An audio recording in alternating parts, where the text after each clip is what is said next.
Welcome into Honorado and Bagnardi. Chris Honorado and Ashley Miller back with us for another week here. Thanks for hanging out with us, everyone. Ash, a lot to get to here today with how COVID is impacting some things in the NFL, but a major decision made this week, certainly in terms of what quarterback will play for which team. We'll get into all of that. But Nick Mangold, Jets great, is on today's show. How are you, Ash? I'm good. How are you? I'm good. I'm ready to talk to Nick Mangold. I want to see the beard and the hair in full effect and ask him about what he thinks about gangrene this upcoming season. The worst part of NFL training camp for him was what? We'll ask him that. And also get into a really cool thing he's doing for the families of fallen New York City police, firefighters, EMS, and first responders overall, and the way he's raising money for them. We'll get into all of that coming up on today's show. You are watching Honorado and Bagnardi.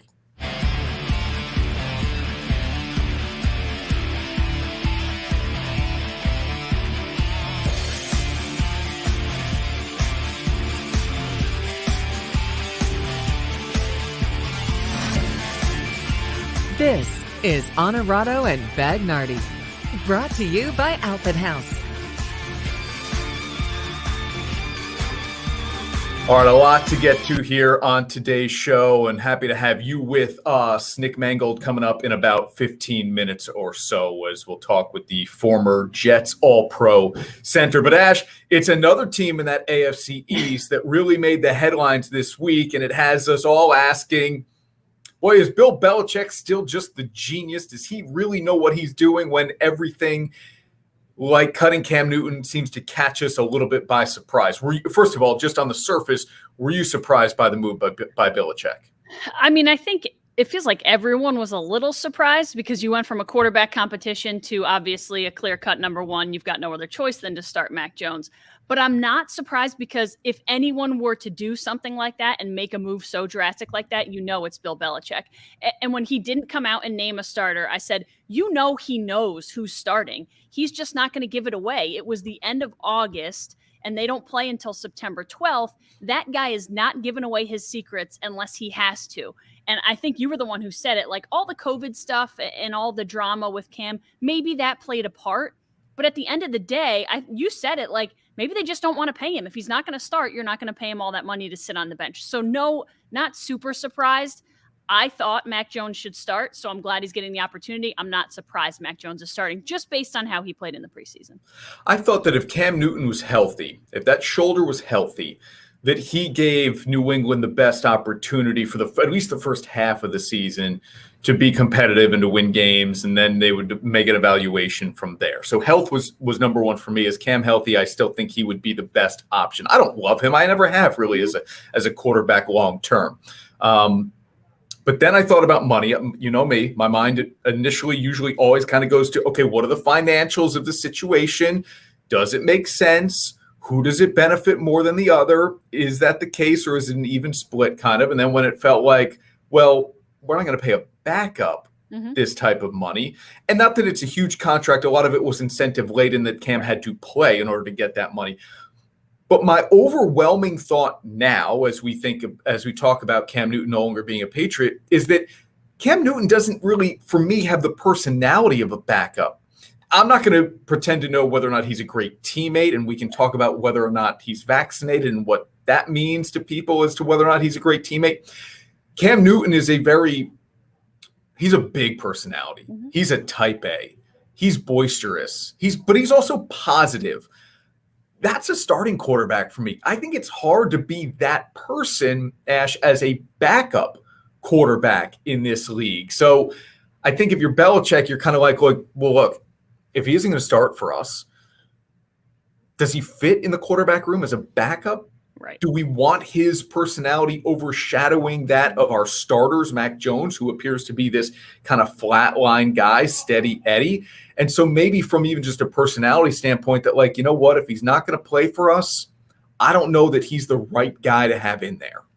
Yeah, there are certain guys who you've seen, have an NFL career, whether it's, an 8 to 10 year career, and who just kind of seem like a natural fit to then make the transition to being a backup and to just be a really good mentor to someone. But that's a specific kind of personality. And Cam doesn't scream like, yep, let me take the back seat and be a really good mentor for Mac Jones. And listen, Mac Jones has said that Cam has been a great teammate, and that's great. And him chasing him down the sideline and high-fiving him, that's all well and good. But when it comes down to telling Cam Newton that, like, you're not going to be our starter, things could change in that quarterback room. And he just doesn't feel like the personality that's going to accept that well. He said all the right things. He put a post out on social media. Don't feel bad for me. I'm doing just fine. But the guy wants another job, of course. So he's going to say all the right things because he wants to be welcomed into another locker room. Where does this put New England in that division for you? Bills still number one, I assume. Yep. And then how does it fall after that for you? Patriots for me. I mean, I've still put the Patriots ahead of the Dolphins and obviously the Jets too. I think Mac Jones is good enough to make that team competitive for a division title. I don't know if the team is good enough. The Bills are certainly still the clear-cut number one because I think Josh Allen has just proven everything he needs to prove, and they have a lot of talent on that team. But yeah, I think the Patriots are good enough to be second best in that league or in that division. And crazier things have happened. If Mac Jones comes out and lights the world on fire, then maybe you're talking about them giving the Bills a run for their money. I'm struggling with the difference between Miami and New England more than you are. Jets are fourth for me in this division, but I look at the Patriots roster and I don't love the offensive weapons they've given Mac Jones. And so I don't know but look, I also have plenty of concern with Tua in Miami. I think I'm going to give the edge to the Dolphins at this point though, because I need to see Mac Jones in action before I'm going to believe that he can, one, win in the NFL, but two, Ash, do it without that ridiculous amount of talent he had at Alabama at the wide receiver and running back. And, oh, by the way, offensive line position. So I'm going to go Miami too, but I'm with you. Nobody would be surprised. That's my thing. Miami's 9-8 and New England's 8-9. It's kind of where I feel like it might fall 10-7, 7-10 between the two of them. However it goes, I just don't feel. To me, it's if Buffalo does not win this division, shame on them. Yeah, no doubt. There are too many question marks. Well, listen, and the vaccination thing could be a whole different ballgame for the Buffalo Bills. That could really wreak some havoc with them. But if they're all healthy and they play and everybody plays for the Bills, there's no reason they don't win that division. I think it'll be interesting. We haven't seen a full season of Tua healthy. They've got a lot. I mean, they've got a lot of talent even on the defensive side of the ball in Miami. Time. So the Pats don't have the name talent that maybe the Dolphins even have some name talent that people, I want, that guy. But I think every time I kind of think the Patriots won't be there, or I root against the Patriots, or I pick against the Patriots, they somehow get back. And it feels like the Bill Belichick move to cut Cam and to start Mac. It seems like just kind of the start of that. Like, he's got everything under control. All Mac Jones has to do is run the offense. He doesn't have to be great. And I think that's what the Patriots do so well, is they don't have to be great. They just he has to control things. He has to get the ball out quickly. They do so much of that small ball. When you think back to Danny Amendola, Wes Welker, it's always been that kind of offense. I don't know that he needs to be able to make big plays and hit people deep down the field, but they do have a few receivers who could do that too. All of those times, though, you question the Patriots and they seem to turn the tables. You're wrong. Right, but Tom Brady was the quarterback. Yep. Tom Brady was the quarterback. Yeah. And maybe we're finding out, was it Brady or Belichick? Sam says, pleasant morning to the Millers. Yeah, hey, Sam. He also says Cam's best days are behind him. Not a Pats fan, but right move to cut him. Have to think coach knows what he is doing and what he has in his players. Look, I don't you never doubt him. Question Belichick anymore. Yeah. But the longer, and it's been 1 year, I get it. But if the Mac Jones experiment doesn't work and we're 3 years down the road, are we going to be saying it was Brady or was it Belichick? That argument will never die. And I will continue to revive it, even if it goes on life support at some point, because I think it's a huge conversation piece in just the overall history of the NFL. Was it Brady or was it Belichick? It'll die if Brady wins another Super Bowl and Belichick never gets out of that division, and back into the playoffs or wins another playoff game. That'll die. Yeah, I think they both needed one another, But Belichick can't win without Brady. Brady can clearly win without Belichick. Yeah, there's no doubt. Rockman's on his Titans, AFC South, interesting division this year. Yep.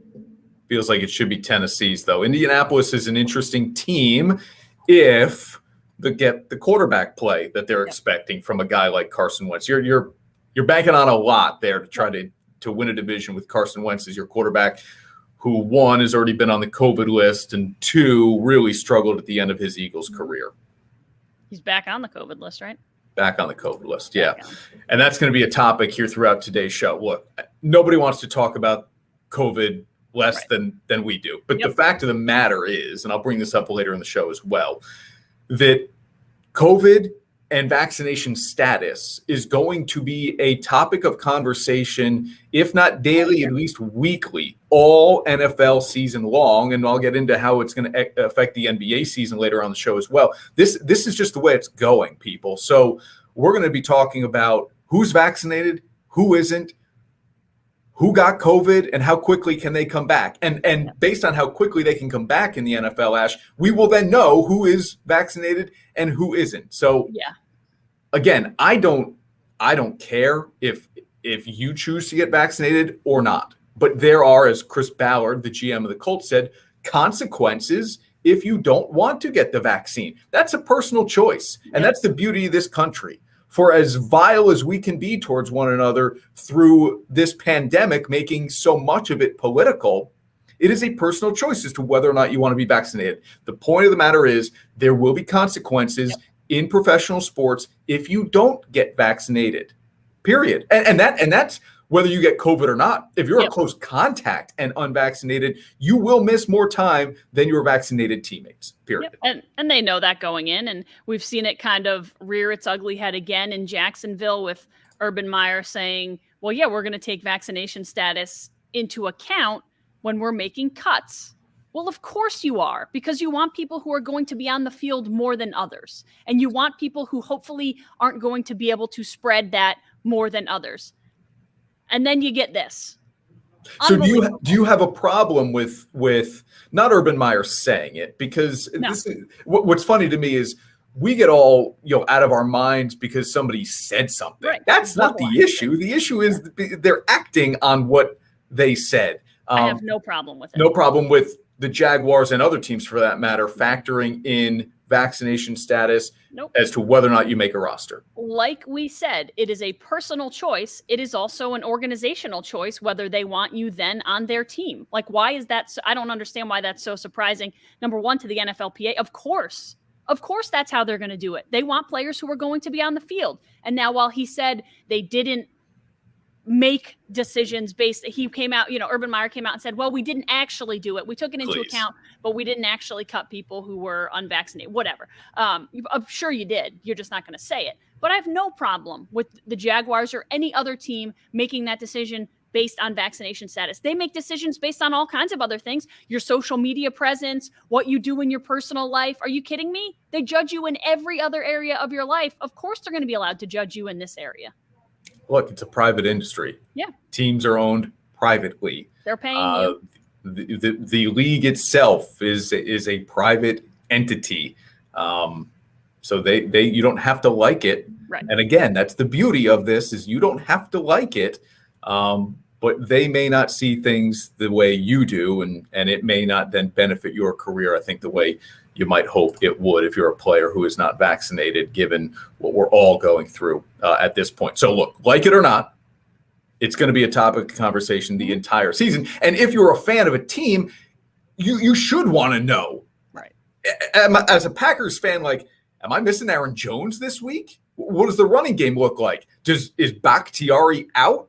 How does that affect Aaron Rodgers? I mean, it just forget the injuries. I mean, it's going to run through locker rooms even more than what. Injuries will. Yep. And people who are vaccinated are going to get it. We've seen that breakthrough cases have become more and more common. Yep. So listen, no one's going to be immune from it, whether they're vaccinated or not. But like you said, you miss more time if you're unvaccinated.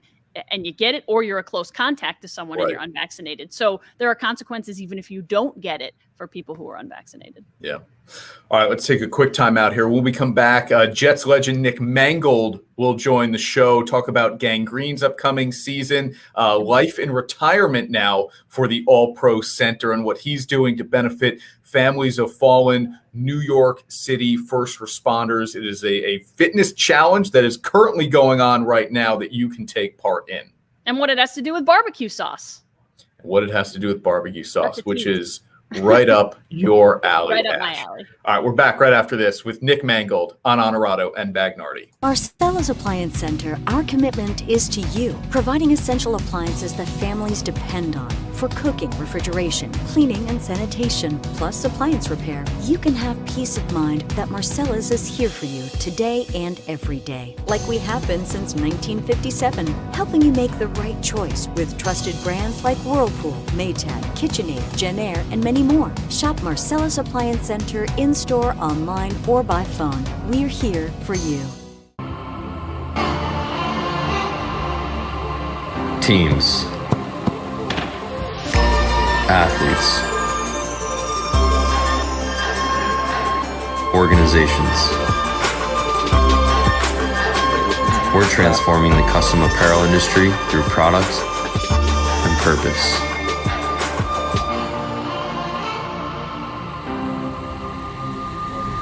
Claim your crown.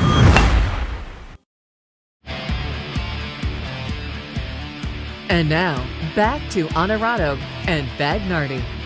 Brought to you by Alpin House. We're back on Honorado and Bagnardi. Chris Honorado, Ashley Miller, and this is a really cool opportunity for us to be able to talk to somebody who has played so recently in the NFL, as we're right on the verge of kickoff to the 2021 season. We're going to be joined by Nick Mangold coming up here, Ash. Pretty awesome. It's so funny. Growing up in New York, I was a Giants fan, but watched a lot of the Jets. And Nick is really like the first offensive lineman to ever stick in my mind. Like, they're names you don't generally hear, but I do know Nick Mangold, and he was a good one.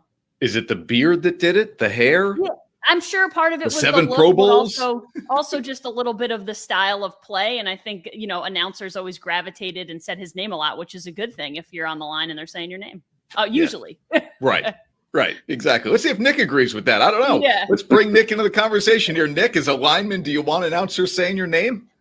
Not usually, but in my case, I was very fortunate that they did, because it was usually in good ways. But usually, it's a bad thing if you're an offensive lineman and the announcers are talking about you. That's true. Nick Mangold, the 7-time Pro Bowler for the New York Jets, as one of the greatest Jets ever, certainly going to be in that ring of honor before too long here. Thank you for taking the time with us, Nick. And we've got some really cool things to talk about with you, and the great things you're doing to benefit a group called a nonprofit called Answer the Call. And we'll get to all of that and tell you how you can help Nick's cause here with a 20-day challenge, and maybe even get in on some of the barbecue sauces he's launched here. Before we do any of that, though, Nick, what was the worst part about training camp? I think the worst part of training camp was just the mundaneness of it. You do the same thing every day for weeks on end, and it gets monotonous, and you're just stuck in it. And I think that's where, and it's funny, I joked all the time, like, as I got older and got used to it, it was kind of like a weird, fun thing to watch guys go through it and see them hit that wall and see if they break through it, or, are they crumbled by it? And so I think that's one of the hardest things of training camp, is the fact that you're waking up at the exact same time every day. You're going to the same meetings at the exact same time every day. It gets tough, Nick, do you have a chance? You still live in Jersey, so how much do you still watch the Jets? Do you stay tuned into what that organization is doing? Oh yeah, I'm definitely in tune to what's going on. I'm trying to pay attention. They don't tell me anything, even though I'm right down the road from the practice facility. So I don't have any good inside information, but as much as any other fan, I'm paying attention. And I'm excited for this year. I'm excited with what Joe Douglas has done with the roster. and what this kid Zach is bringing into the quarterback position. So I'm excited, and it's going to be a fun year. I'm going to try to get to as many games as I can this year, not being able to go to any last year. So I'm looking for a great season. Would you like to play with a quarterback like Zach Wilson? I mean, he appears to be mobile, got a big arm, maybe plays off script a little bit. Yeah, he seems like a fun guy. I think that's kind of where, my taste in quarterbacks is where can I get along personally with him? And, he seems like a good kid. Although he is much younger than me now, I still think we'd get along pretty well. Nick, what was it like playing? I mean, I know it's in New Jersey, but you're playing for New York fans. We've seen Javi Baez have a little bit of trouble adjusting to fandom in New York and the boos that sometimes come with it. What was it like playing for fans in New York? And do you have any stories, similar to Javi's where you just have to deal with those boos because that's New York? You do. New York is such an amazing place to play because of the fans. They're so passionate and they're so involved with what's going on, and they want a winner. And I think that's the biggest thing is, New York expects the best. And when you don't give the best, you're going to hear about it. And so that's kind of understood. And as a professional athlete, trying to deal with that can be difficult at times. But at the same time, when you're winning, they're going to be right there with you. And when you're losing, they're going to be with you, but they're going to tell you. And so it's kind of, you just have to accept that. That's what it is in New York. And for me personally, the fans have from get-go have been awesome. And still are to this day, even though I've been retired for almost 5 years now. And that's hard to believe. I mean, that makes me feel old. We are in the general age bracket, you and I, Nick. I want to ask you about one of your former teammates here, because I'm amazed by the transformation of linemen, and it generally is offensive linemen after they've stopped playing football. Alan Faneca looks like a completely different guy from when he played. When he got his Hall of Fame moment, I thought, that's Alan Faneca. What is it like when you're a player to still try to keep all those calories going into your body, to try to keep the necessary weight going when maybe that just isn't a totally natural thing for you? Yeah, it's crazy. Alan's an unbelievable story. When he got done playing, I think he finished playing around 315 pounds. Within about a year, he got down to 210 pounds roughly. So he lost about 100 pounds. And to me, it was amazing. I went down to his sister's wedding in, I think it was Houston, and we got there late. The flight was delayed, so we didn't get to do any of the pre-festivities. So we're sitting there at the chapel, and he's walking down the aisle, and my wife nudges me and goes, "There's Alan." I had known he had lost weight, and I'd seen pictures and everything. I'm looking at him like, that's not Al. Like, I don't know who that guy is. And it wasn't until the reception when we got together and I could hear him speak. And as soon as he said something, it was like, oh, wow. I mean, it was just mind blowing. Like, I've seen the pictures, but, you just don't see it in real. But the funny thing about Al is, he lost all that weight, but he's still got a 6'5" head. His hands are still 6'5" hands. So it's funky looking. But my man's running marathons. He's doing a fantastic job. Just inducted to the Hall of Fame, and I couldn't be more happier for him. Is it difficult as a lineman to pump all that food or those calories, however you're going to consume them, I guess, in order to maintain that weight throughout a season? For some people, for some others, it's very easy. Just you get to enjoy what you enjoy. Hey, well, let's get to the good stuff here. And we want to check in with you about Answer the Call and all the stuff you have going on with them. How did you get involved with Answer the Call? And if you could tell everyone watching what exactly it is and why it's such an important cause to you. Yeah. So Answer the Call we got together. It's now been almost 10 years, I think. It was just, I forget how we first got started, but as soon as I found out what they were about, I latched on quickly. They do amazing work for families of fallen first responders on the job here in New York City. So that's police, fire, EMTs. They do an amazing job taking care of the families of those who have passed in the line of duty. And as soon as I got involved and heard some of the stories, I kept rolling with it. And so when I started up my venture of 74 Barbecue, we wanted to have a charitable component to it. And my first instinct was, we got to get back to Answer the Call. I've always lent my ugly mug for different things. So now at least we could add a little monetary contribution to it. So it was a match made in heaven. And I've been very happy to be partnering with them now for almost, we started in 2020. So we're going on about a year and a half.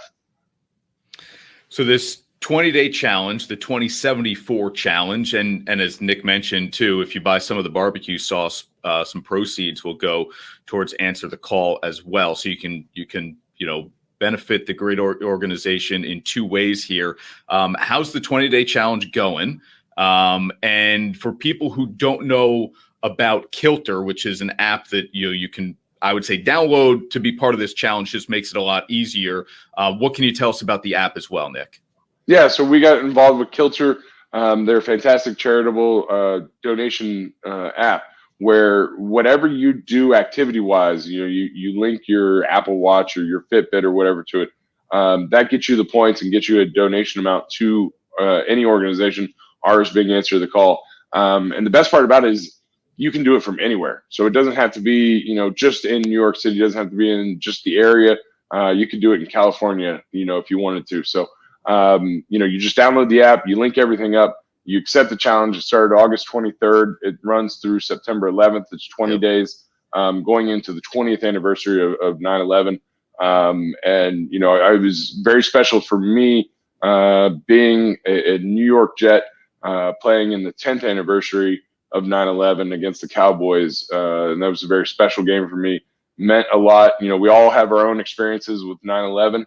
I was in Dayton, Ohio when it happened, but since coming up to New York and hearing some of the experiences, hearing people's stories, it's really, it's grown, to something that I will always cherish, of hearing people's stories of what they went through that day, and the lives lost and remembering those. So, anything we can do to help support people, and especially, as we're working with Answer the Call, the people that went running into the building while people are running out, is very special to me.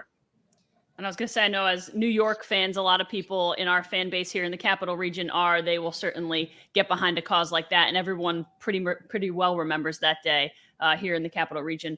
Nick, how did you become a barbecue aficionado? Was that when you got to the NFL, you started grilling? How did this barbecue sauce thing come about? So my fandom came in. My wife got me a Big Green Egg for Father's Day one year, and nice. I always kind of just dabbled in it. And then I got a assistant offensive line coach who is a certified barbecue judge. And so he took my hand and said, "Here's what you need to do." And he showed me the ropes, brisket, pulled pork. And I've always enjoyed the food. But then once learning how to do it and the process that went into making the food, it just exploded. And so I was doing everything barbecue I could. And at one day, I was like, you know what? And I've been in the kitchen for a while, after my kids started coming around, wanted to help out. I was like, you know what? I think I can make a pretty good barbecue sauce. And so one off season, I just trial and error, went through and started to, or a dash of this and a slap of that, and let's see what comes up. Finally got to one that I loved. And that was my go-to. That was what I used for friends and families. And, that's my sauce. And when I got done playing, someone approached me and was like, "Hey, what do you want to do?" And I was like, "Well, I don't know. I got all these kids. I don't have much time for anything." And he goes, "Well, you got to, is there something?" And I was like, "I'd love to make something." I was an entertainer technically for 11 years, but I want to make something. And so he's like, "All right, well, what do you want to make?" And I was like, I don't know. He goes, "Well, do you make anything already?" I was like, "Well, I make a pretty good barbecue sauce." And so he was like, "All right, let me try it." Tried it. And he said, "All right, I'll take it around and I'll taste test it with a couple of my friends. I won't tell them anything about it. And we'll see if we have something." He came back. It came with an overwhelming success. And so he said, "Let's go forward with this." And that was back in April of 2019. So that's where we got started. And it's been a process since then. We had our first jars come in. It was March 23rd, 2020, which is a difficult time to open up a barbecue sauce where you want people to taste it when you can't see people at the beginning of the pandemic. But I've had a ton of fun with it. It's been such a learning process, and it's been so neat being able to do it. And, we had all these grand plans before the pandemic that hopefully this year, God willing, we can put into place where we can really get running with the sauce. And you've seen the website scrolling at the bottom of your screen throughout this segment here. Mangold74bbq.com is where you can find where to find it in stores, but also if you're listening and watching us up in Albany, New York, where you can buy it online, more importantly. Nick, Ashley will put sauce on everything. Doesn't matter. She's a variety of sauces. So I love between your barbecue sauces, which is your favorite? Oh, see, so I've been asked this a lot. Kids. Exactly. So my sauces are in line with my kids. We have 2 out right now. I have 2 more coming that I'm working on. They're in production right now. And so I can't claim a favorite because that would then, bragging rights for my children the house would just explode. So I will say that the OG, we have OG and spicy out right now. OG is the original. I'm attaching it to my firstborn. That is the original recipe. I'm not saying it's my favorite. I'm just saying it's the first. Okay. That's how it got started. You know what? I'll pick between your children. I'll let you know when all 4 are out. I'll get back to you on what my favorite is. Nick, Perfect. What is the best barbecue you've ever had, like in the U.S., where any place you've been that you just love the barbecue? I would say any place that's small, mom and pop, like roadside stand. That's usually the best place to get it. Restaurants are it's good barbecue, but when you get it from a roadside stand, there's something special about it. And I had this was back in early 2020, had this whole plan of in the spring, I was going to do a tour of barbecue. I was going to go to Texas. I was going to go to Carolinas. I was going to do Nashville. I was going to do Alabama. Like I had this whole thing planned out, and obviously that had to be changed. So I'm hoping maybe this spring, after we get through football season, I'll be able to do that tour, and I'll have a definite like, hey, listen, Kansas City is by far the best. I'll have a list of what I believe is the best. I just haven't been able to do it yet. And then put do it we out there on social media. That'd be awesome. We went to Rendezvous in Memphis. We've hit up Rendezvous in Memphis. That's more of a dry rub type thing. Not exactly my jam. I'm more, like we said, I'm more of a sauce person. So I would go a different direction, but it was good. Well, listen, I know where you can get some good sauce. I'm going to get right on it. I'm going to make my contributions. Yeah, Nick, we got to get you teamed up with Guy Fieri or somewhere on the food with for sure. Bobby Flay. Guy, I think it would be fantastic. We're a match made in heaven. Good. All right, let me ask you some stupid things here before we get out. The mug you have with you, Ashley is also a huge fan of Friends. Is that a Friends mug? It is. It's my wife got it. You're My Lobster. Straight out of Friends. I missed the reference when she showed it to me, which I think really disappointed her. But since then, it's been the mug that I usually use in the mornings. And then on the cork board behind you, is this kid's artwork with a barbecue sauce jar? What am I looking at? Yeah, so my son drew these, the OG. So he drew these for me, and he said, you look kind of plain behind you. Used to have some artwork over here, but then one of my kids decided that they were going to do math. And so they changed that around, but that's kind of where we are. I don't do math. That's why I'm in sports broadcasting. Again, everybody go download the Kilter app. Check it out because I know Nick did talk about it a little bit, but it does so many different cool things that I was totally unaware of. And then you can really target where you want your work to go. And I highly recommend Answer the Call, which Nick is part of here in the 2074 challenge. And check out the barbecue sauce, Mangold74bbq.com. Portion of the proceeds going to Answer the Call there as well. Nick, thank you so much for the time, man. We really appreciate it. And kudos to you for all the great work you continue to do now, even, after your playing days. Well, thank you so much for having me. I really appreciate it. Happiness is found in simple things. The sun on your face, sharing laughs, at the campground, getting wet, relaxing together, the love of family. There's never been a better time to go outside and play. Alpenhaus Pool Spa Boat and RV. bringing families together and creating memories since 1964. And now, back to Honorado and Bagnardi. Brought to you by Outfit House. Chris Honorado back with you here on Honorado and Bagnardi, flying solo for the rest of the show. Sean is back next week as we get ready for kickoff to the NFL season. An announcement coming up about what we'll be doing here on Honorado and Bagnardi for the NFL season. Now you can get involved, and now you can win prizes out of the deal as well. It's about time, right? We put you through all the pain of watching this show. We might as well reward you in some way. Your opportunity to do that starts next week, and I'll get into some of that later on in the show here. But before we do any of that, I know people were fired up about that Nick Mangold interview, and our thanks to Nick for hanging out with us for a little bit there. Sam and Matt had comments towards Nick Mangold. Matty Torres, big Jets guy, and Sam says, yeah, class act. Very good interview. Nick's example of someone who can use their notable public achievements towards their future activity, no doubt. And that's right. I mean, that's the benefit of having that big public platform, is to hopefully use it for some good. And Nick has been doing that for a while now, for sure. All right, before we talk about the partnership we're developing for the NFL season and how you can pick games against both me and Sean and maybe even walk away with some prizes, let's get into what's happening in baseball here. And I always love the final month of the season because it makes you feel, okay, we're in for the race now. These divisions, who's going to make the playoffs? At this point, it really only looks like there are two divisions that are still in play, and it'd be the NL East and the NL West. Middle of the week, Braves have that division lead in the NL East, up 2 games on Philadelphia, 5 on the Mets by the time we hit the weekend.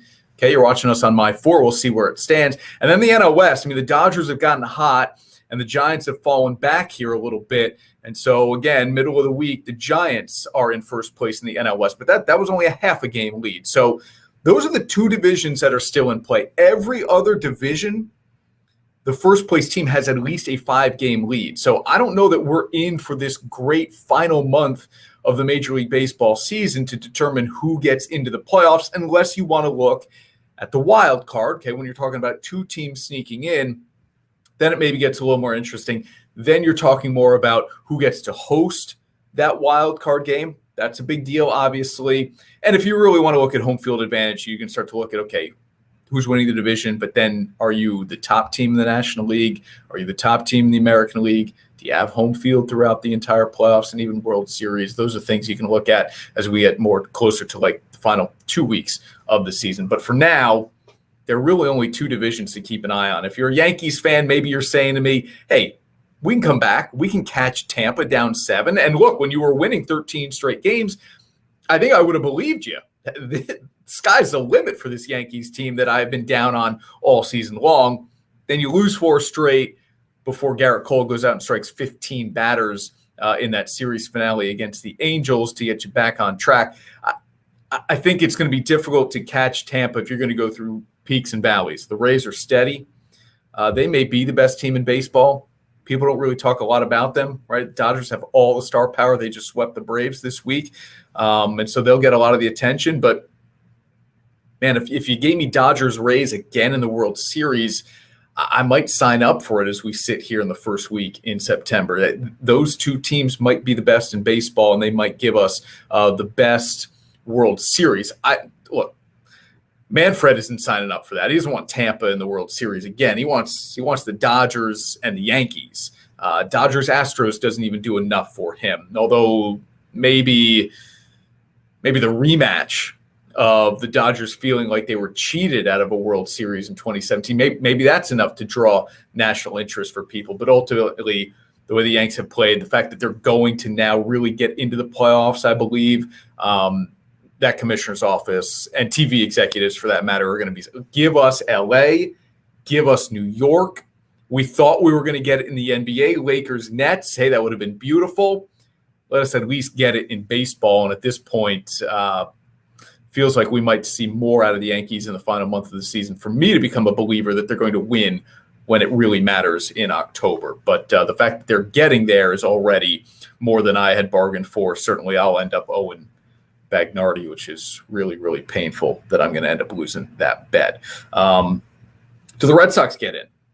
They're going to be able to hold off Oakland in all of this, talking about teams that have fallen back.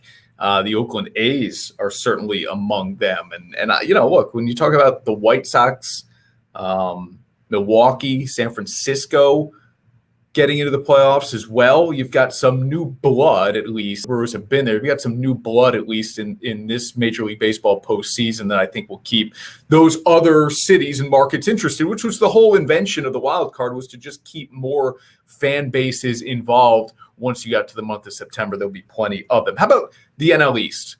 If you're a Mets fan, where are you now? Middle of the week, you're only 5 games back. The Braves have come back to earth a little bit, and you've pulled off wins where everybody had written you off. I mean, down 5-1 to the Marlins on Tuesday this past week, and they walk it off. And who scores the winning run? Running like a wild man from first base on a Conforto hit. It's Javi Baez, right? Thumbs down. Ash and I didn't even get into the thumbs down thing. We'll stick with that here for a second. But how about the Mets? I mean, are you believing that the Mets can make this happen? 5.5 out of the wild card, 5 out of the division. So it's basically a draw. It's a push. You don't have to win the division to get in at this point. You could just not target the wild card, but you could benefit from the wild card. Wouldn't it be something if the Mets make the playoffs, given all they've gone through? The injuries. I mean, they went through so many injuries in the first half of the season and still found ways to win games. They had underperforming offensive stars and still found ways to win games. And now you've got the PR nightmare that is the Javi Baez, Francisco Lindor thumbs down. What are you doing, guys? And I know they've apologized. I don't care. I don't want to hear it now. The apology is empty at this point. Okay, you were doing it for a while and nobody caught on. Then they catch on because you don't like being booed. You're doing thumbs down in reference to the way fans have been treated. You're not going to win that battle. I say this all the time. If you're a professional athlete, you will not win in the public court of opinion when you speak out against the fans. Unless the fans are getting so unruly, like they become physical with you, they're throwing things at you, or they're hurling slurs at you. Anything other than that, you are not going to win. If you get booed, if people are critical of you as a professional athlete, you may think it's unfair, but it doesn't matter. It doesn't matter. You will not be able to say anything negative towards a fan base and then win. And this is where the Mets just seem to misstep way too often, in my opinion. You make moves, and look, I'm a big proponent. If you watch this show, I say it all the time. I'm a big proponent of teams and organizations involving their players in decisions. I'm not telling you let them make decisions. I'm telling you involve the stars, the established superstars. And in this case, there's only one on the New York Mets who is that, and that's Jacob deGrom. I might go to deGrom and say, hey, we're thinking about adding this guy to the rotation. What do you think? We're thinking about adding this guy to the lineup. What do you think? What do you hear around the league about him as a clubhouse guy, et cetera? Francisco Lindor is getting a lot of money, and he's not hitting. And yet the Mets at the trade deadline say, we're going to bring in one of his best buddies. Maybe you think it's going to turn the trick for him. Maybe you think all of a sudden it's going to light a fire, and Lindor is going to be happy, or he's going to start hitting. But it has completely backfired on the Mets. Javi Baez will not be with this team next year. Francisco Lindor has already lost the love and the trust of this fan base. It's a mess going forward right now. You're paying a guy $341 million, and the fans don't like him. That's a big, big problem. All of it can be solved by winning. All of it can be solved by Lindor turning things around and becoming a better, more feared guy at the plate. But for 2021, I don't know. I just don't see it. Let me get through some of the comments here. Wild card in NL means playing one game either in San Fran or Los Angeles. Mets have had great challenges against both this year. No doubt. Wouldn't be easy. Sam says, would like to believe the Mets have a chance. Too inconsistent, think they will fall short. I think so too. And, look, we talked about it on the show last week. You don't rush Jacob deGrom back for where the Mets are currently in the standings. And 2 weeks from now, I don't think it looks different enough for the Mets to say, okay, Jake, we need you back on the mound immediately. Carol calling the shots here. Enough with this baseball stuff. We just want football to start. It's starting soon. And we've got some cool stuff to talk about on the show in regards to the football season. We're going to do that next year on Honorado and Bagnardi in terms of how you can get involved with the NFL season and how you might even win some prizes at the end of it all. We'll talk about our new partnership with Pick 6 Vodka and our NFL Pick'em coming up this season after this on Honorado and Bagnardi. Hang on. Marcella's Appliance Center, our commitment is to you, providing essential appliances that families depend on for cooking, refrigeration, cleaning, and sanitation, plus appliance repair. You can have peace of mind that Marcella's is here for you today and every day, like we have been since 1957, helping you make the right choice with trusted brands like Whirlpool, Maytag, KitchenAid, Genair, and many more. Shop Marcella's Appliance Center in-store, online, or by phone. We're here for you. Teams, athletes, organizations. We're transforming the custom apparel industry through products and purpose.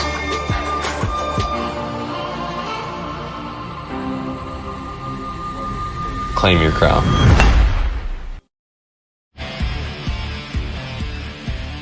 And now, back to Honorado and Bagnardi. Brought to you by Alpin House. Chris Honorado back with you here on Honorado and Bagnardi. Catch us every Thursday morning, 10 o'clock on the News Channel 13 Facebook and Twitter pages, and then Saturday night, 6:30 on My 4. Best part about joining us on social media platforms, you can become part of the conversation. Carol says, enough of the baseball stuff. We want football to start. I couldn't agree more. I'm still loving baseball, but I'm ready for the NFL season in a big, big way. And we've got a really cool thing happening week 1. So September 9th, Thursday, September 9th, we will do our first NFL Pick'em segment. It will involve a viewer, and we'll do it each and every single week. And it'll start a little something like this.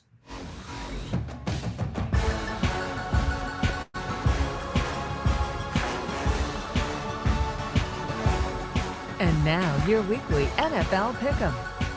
Presented by Pick 6 Vodka. So there it is. Love that. Absolutely love that. Our thanks to Pick 6 Vodka, Saratoga Courage Distillery, and the entire team doing great things as a local business to join us in this venture. And what we'll do is after this show, you'll find a post on social media on News Channel 13's page, and it will give you the opportunity to enter for a chance to join us next week as our guest picker as we go through 6 games. It's the NFL Pick'em. We'll pick 6 games each and every week until we get to the playoffs. And if you beat us, if you beat me and you beat Sean, you will then get a prize pack from Pick 6. You will then also be entered to win the ultimate grand prize at the end of the season, courtesy of Pick 6 Vodka. So a really cool thing, a way to interact with our viewers, which I'm pumped about, and a way for you to prove just how much more you know about the NFL than Sean and I do. I have no doubt it is plenty. All right. So hang out with us, look for those posts on social media, and you can become part of that competition that we've got going on. Speaking of the NFL, and we talked about this earlier in the show, Colts GM Chris Ballard said earlier in the week, there are consequences to not being vaccinated. Now, he didn't say this in terms of you're not going to have a job or we're going to cut you. It was in reference to the amount of time you would have to miss. And I think the greater likelihood that you might test positive for COVID. There are still people who are vaccinated, forget just in professional sports, in everyday life, who are vaccinated, who are testing positive for COVID. Okay, it doesn't make you invincible to COVID, but it certainly, by science, shows that you have a better chance against COVID if you are vaccinated. What you have a better chance of, for sure, okay, I'm not a doctor and I'm not going to try to play one here. That's not the point of the conversation. What you absolutely 100% have a better chance of in professional sports if you're vaccinated is getting on the field sooner. Now, no matter what, if you test positive, you got a 10-day window, you got to sit out. But you can come back sooner if you get those 2 negative PCR tests than an unvaccinated player would. If you are around somebody who tests positive for COVID, but you're vaccinated, you don't go on the close contact list the way an unvaccinated player would. That unvaccinated player is going to miss more time simply as a close contact than you would as a vaccinated player. So that's what Chris Ballard's saying here is like, and believe me, the Colts have had, you see it, 8 Colts players and head coach Frank Reich have all tested positive, or have all at least been placed on the COVID list in the last like 2-3 weeks. And the Colts have shown that they are one of the lesser vaccinated teams in the league. So this could be a problem for them all season long, which is why at the beginning of the show, I kind of talked about, hey, if we want to talk about the AFC South, the Rock Man loves his Titans. Yeah, there's good reason to, because I don't know if the Colts are going to put up enough of a fight. They might be battling this situation too much all year long. I don't have a problem with what Ballard said. I also personally don't have a problem with what Urban Meyer said, and maybe what Urban Meyer even did in terms of looking at the roster. I got to get down to 53. If this guy's as good as this guy, and player A is vaccinated and player B isn't, well, of course I'm taking player A. If player A is just as good and he's as player B, and player A is just as much of a locker room guy as player B, and player A is vaccinated and player B isn't, guess what? Player B is going to get cut. There's not as much risk with player A as player B. That's in anything in life. Risk management applies to everything. Every business does, not just professional sports. So I know this becomes political on a lot of levels and on too many levels, but quite frankly, the NFLPA can put up a fight here if they want. It's their job. They have to. Like DeMaurice Smith might not even agree with coming after the Jags here. I don't know. But it's his job to do it. This is the reality of the situation. A lot of times we get caught up in the comment, right, more than the act. It's like, oh my God, I can't believe Urban Meyer said it. Why? It's the truth, right? We get so upset when people speak we say it all the time. I just want players and coaches to speak truthfully. Enough of the cliches. Then they speak truthfully and everybody loses their mind. To me, nothing wrong with what Urban Meyer said and did, apparently. When we get to the NBA season, because I asked the question, right, what's the impact of COVID on the NFL and NBA season? So the NBA says, big impact. If you play for the Knicks, Nets, or Warriors at this point, you have to be vaccinated. There are New York City and San Francisco laws that require people 12 and older. For New York City, it starts September 13th. For San Francisco, it starts October 13th. But if you are 12 or older and you want to be, I think they're calling it like a covered setting. Restaurants, gyms, arenas, got to show that you're vaccinated. So if you play for the Knicks, Nets, or Warriors, the NBA is saying, we need to see the vaccination card. If you're going to be in this arena, you have to be vaccinated. Now, what it doesn't do is it doesn't apply to teams coming in.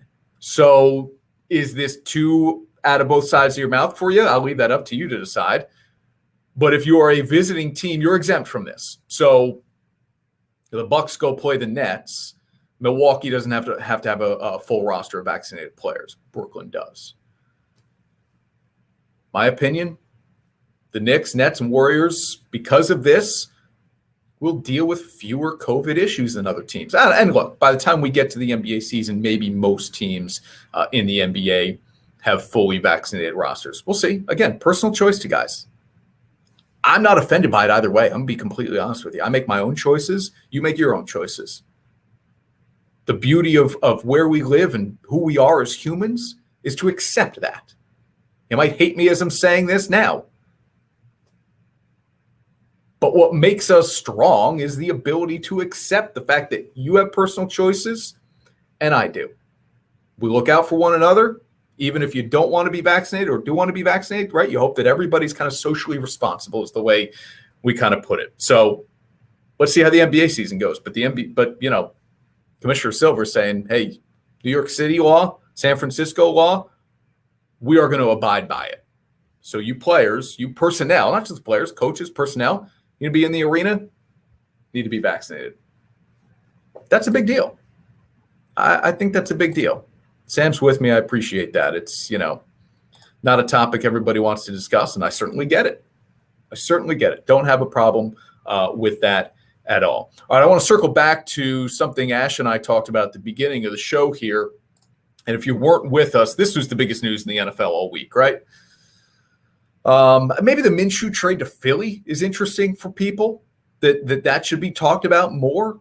Jags going to hand the reins, no worries, to Trevor Lawrence. We knew Trevor Lawrence would be the starting quarterback in Jacksonville, but now there's not even the threat that, Lawrence starts 0-4. Okay, let's get it to Minshew. Lawrence is going to play this year. He's going to play through the lumps the way I believe every number 1 overall pick really should. I brought this stat up, was it last week, 2 weeks ago, that the last number 1 overall pick at quarterback, okay, a lot of qualifiers here, last number 1 overall pick at quarterback to win a week 1 game of his rookie season.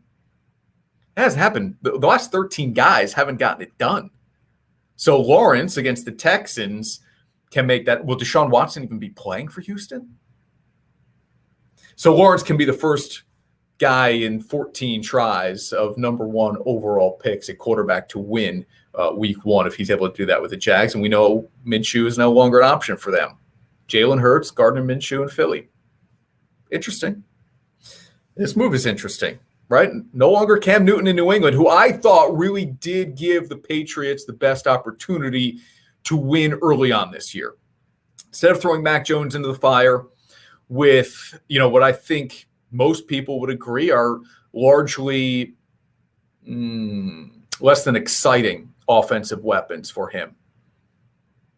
Super accurate, super composed. How much does that benefit him when they say as the bullets really start flying in an NFL game? We'll see. I'm more intrigued by the Patriots now than I was. I wasn't all that interested to see Cam Newton play another year for the Patriots. Might have gotten him 7 wins. I don't know that Mac does any better than that, but now I'm more interested. And I say it all the time, I'm interested, right? If you aren't going to be good, you better be interesting. And I don't know if the Patriots are any good, but I know they're going to be interesting because you got Belichick and a rookie quarterback. That's interesting. Haven't seen that in a long, long time. So I'm in on what the Patriots may or may not do this season. And Mac Jones versus Tua? Yeah. Sign me up again. Jalen Hurts, Tua Tagovailoa, and Mac Jones all starting week 1 for NFL teams. And the knock on Alabama quarterbacks for a long time has been these guys can't play in the NFL or they're backups. Not this year, not in week 1. So I'm very, very interested. I had the list of NFL games that we're going to pick for the Honorado and Bagnardi NFL Pick'em presented by Pick 6 Vodka. I don't have it in front of me now, but I can tell you that for the most part, we will always involve the Giants, Jets, Patriots, Bills. Those are the 4. We will always do the Sunday night game, which of course is on NBC and News Channel 13. And then there will kind of be that one wild card game. Now, if the Patriots are playing the Jets, playing the Bills, whatever, we lose one, we add another one in. The most interesting game of week 1 that we've kind of talked about would be Chiefs-Browns. Look for that announcement of the Pick'em. You can get involved, and I hope you'll hang out with us again next week for week 1 of the NFL season. Thanks for watching, everybody. Honorado and Bagnardi on News Channel 13's Facebook and Twitter pages, as well as on My 4.